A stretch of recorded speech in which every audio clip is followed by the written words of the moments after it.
Oi pessoal, tudo bom? Hoje eu trouxe um assunto aqui que é repetido ou repetitivo, mas sempre atual, que é falar sobre milho. E falar sobre milho é um assunto que eu acho que nunca se esgota. Eu poderia ficar um dia inteiro falando sobre milho e eu acho que ainda teriam alguns pontos para serem abordados que ficariam de fora. Hoje eu vou falar aqui um aspecto bem prático sobre o recebimento, a utilização do milho nas fábricas de ração, nas indústrias, porque é a principal matéria-prima da ração. As fábricas não ficam sem milho, né? Caro ou barato, nós precisamos comprar e utilizar esse milho, mas a maneira como a gente utiliza esse milho pode nos trazer mais ou menos eficiência, né? Alguns anos atrás, eu ouvia falar que se o milho chegasse a R$ 27,00 a saca colocado em Chapecó, seria o fim da produção de aves e suínos. O milho chegou a 110 e nós continuamos produzindo, né? Nos adaptamos, passamos algumas dificuldades, mas a cadeia segue firme e forte produzindo. Como o milho é tratado hoje? Basicamente, você vai ver a cotação do milho, compra o milho, né? O departamento de compras faz a negociação e a compra do milho. O milho chega na fábrica de ração, ele é classificado, seguindo a instrução normativa 60 do Ministério da Agricultura. Basicamente se olha a umidade, impurezas, grãos ardidos, quebrados, mofados, carunchados, né? E a presença de insetos vivos. Desses pontos todos, basicamente a umidade até 14% todo mundo aceita, recusa se tiver a presença de insetos vivos, e aí dependendo dos grãos ardidos, quebrados, mofados, carunchados, se passa ou não um pouco dos limites pré-estabelecidos, pode-se ter uma negociação, se recebe ou se rejeita a carga. Mas eu vou mostrar alguns pontos aqui que talvez essa questão de você relaxar um pouquinho, receber a carga ou receber um pequeno desconto para poder receber a carga não seja a alternativa mais eficiente para você lidar com o milho que você está comprando. E outro ponto que a maioria das empresas, algumas empresas analisam o milho totalmente antes de, seja análise proximal e análise física, antes de aceitar ou não essa carga de milho. Algumas empresas não. E quando se analisa, a maioria das pessoas se atém muito ao teor de proteína bruta do milho, que para o milho em si não quer dizer muita coisa, né?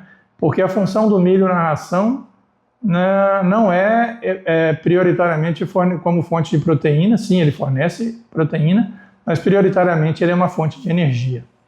Então, você se basear simplesmente no teor de proteína do milho isso não correlaciona a qualidade do milho, nem de aspecto nutricional, nem de aspecto micotoxicológico.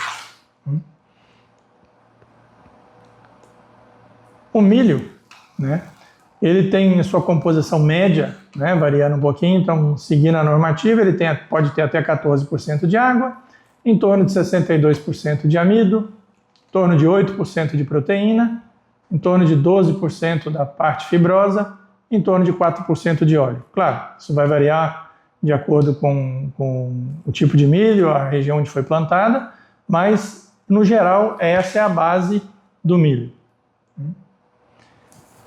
O milho corresponde a mais ou menos 60% a 70% da composição da ração em volume, dependendo da categoria animal e do tipo de animal que você está formulando.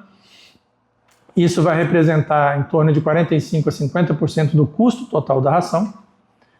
Ele vai fornecer energia, principalmente, depois é uma fonte de proteína, fornece fósforo e fornece cálcio. Ele varia, então, naturalmente, a composição de acordo com o híbrido plantado, de acordo com a adubação da lavoura, de acordo com o clima.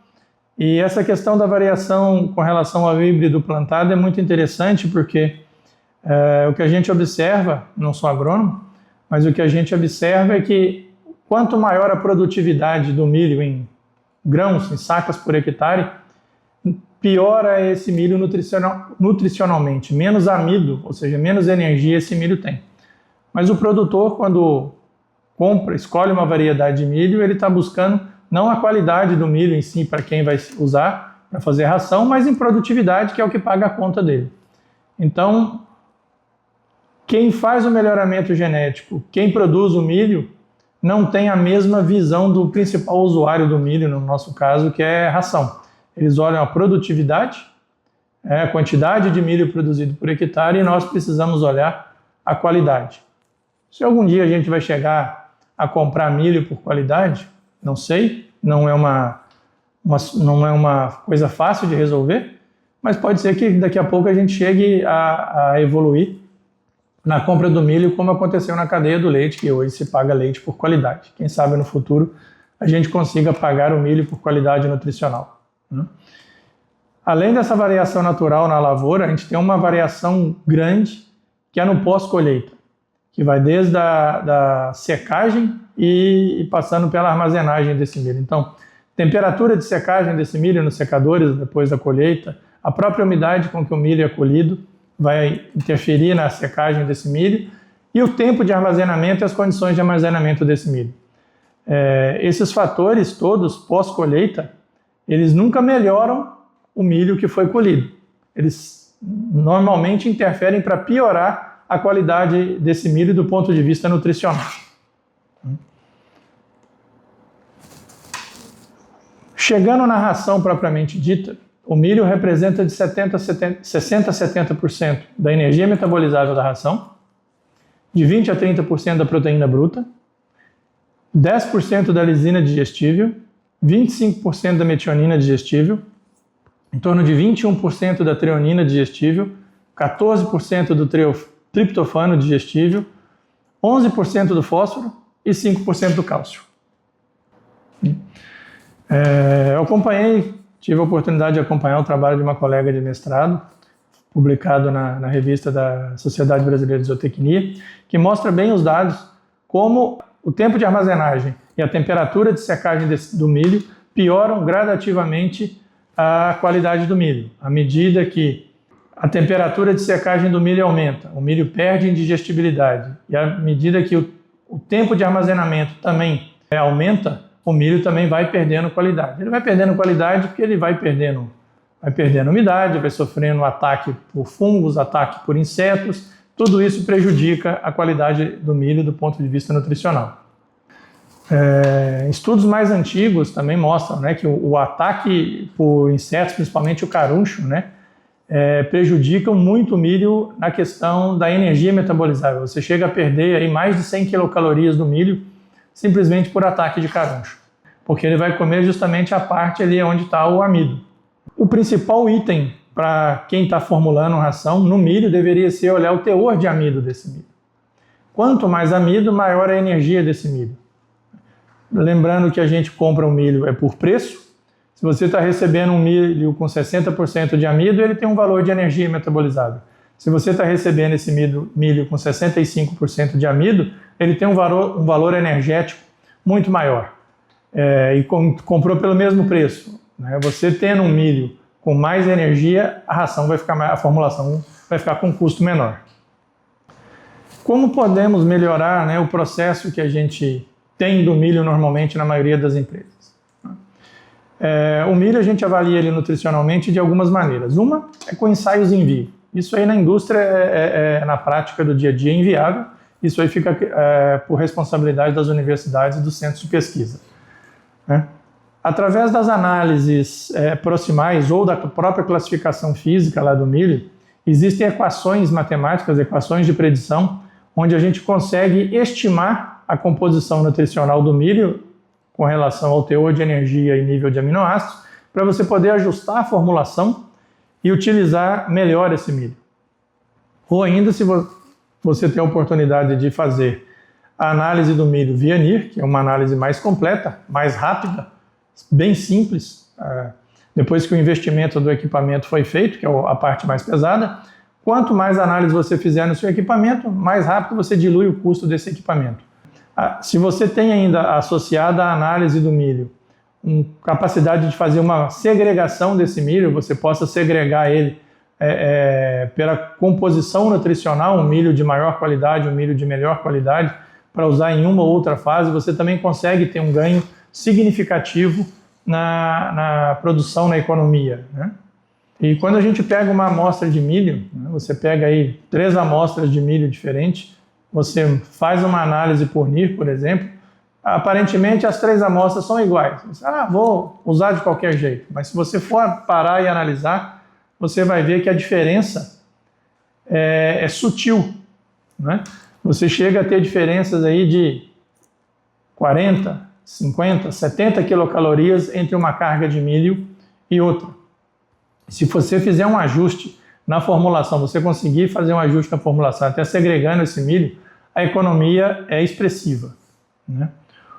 Outro ponto interessante é que quando você recebe o milho e você consegue fazer um tratamento desse milho, passa numa pré-limpeza, depois pode passar numa densimétrica e você ir segregando o milho, né?